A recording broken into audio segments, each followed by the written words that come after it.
In this video, we'll discuss the potential danger of having hollowed temples and the relationship to altered states. Enjoy. Hey everybody. So for today's face reading tutorial, we're going to be discussing the temples and specifically what the hollowing of the temples means, and when the temples are full, what that typically means in face reading. The thing I want you to think about right out of the gates is, and I've talked about this, I've done, I think, a video or two in the last year and a half or so around this, but it's always good to review things and touch on things, especially for new viewers who haven't seen it. But the thing I want you to remember about the area here in the temples is it has this relationship to altered states, and the more crater-like that indentation is, the more recessing we see in this area where it's really hollow and pronounced.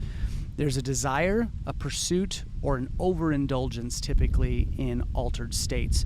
Now, when I say altered states, I don't want you just to think drugs. It can be psychedelics, it can be cannabis, it can be alcohol, but altered states can also fall into territories we wouldn't always think. Things like sex, or running for 3 hours to get that runner's high to change our state. Hell, even meditation, while a very peaceful altered state, it's still altering the state from sort of our baseline everyday rhythm. So the point is, the pursuit, the overindulgence, or the overengagement of altered states is if we're seeing this. Now, just the opposite is true if the temple is full, especially when at rest. So anytime we bite, if we bite down, this muscle is going to engage and fill a bit more. So you can definitely, everyone's temple is going to fill a little more if they bite.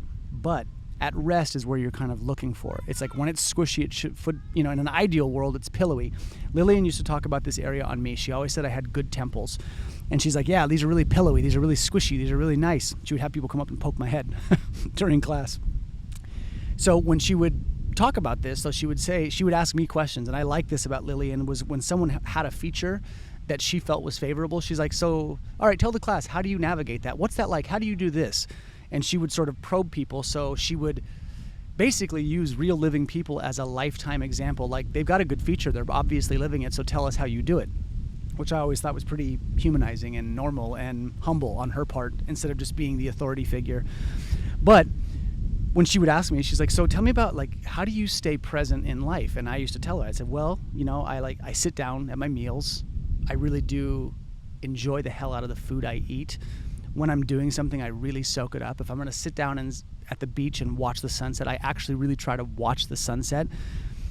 When I'm putting my daughter to bed and I give her a kiss on the forehead and I say my prayers with her, I take the time to articulate the words and have meaning behind them when I can, and feeling.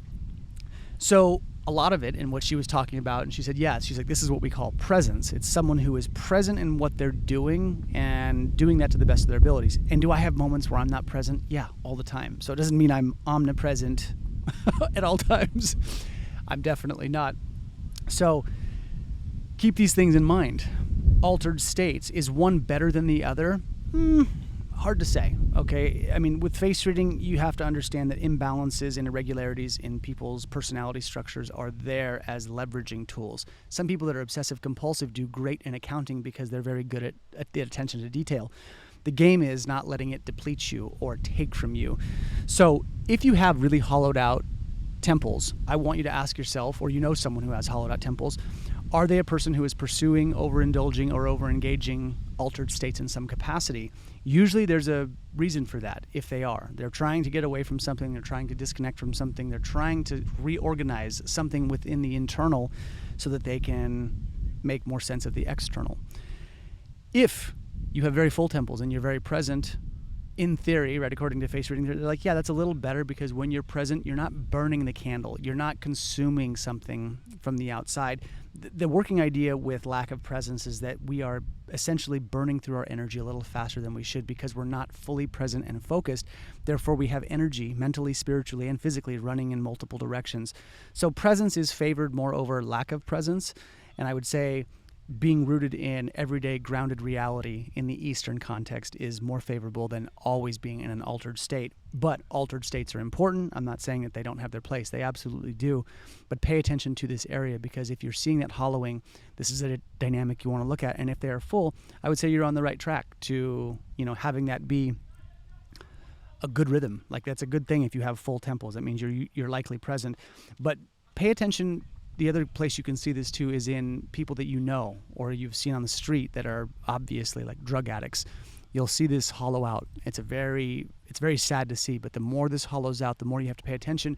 And this can also be a danger marker. Not always. You have to read the shen and the quality of the eyes with this. But if this area is excessively hollow and the person's eyes make you very uneasy, that's a combination you don't really want to be around, because this is a person with highly altered states or a pursuit of them with energy coming out of the shen that makes you as an individual uncomfortable. Again, that's not a good combination. So, don't see hollowed temples and think, oh, this person's dangerous. I'm just putting it on your radar as one of the metrics to kind of pay attention to. But keep these ideas in mind when you're looking at the temple. And if you guys have questions, please let me know. Thanks.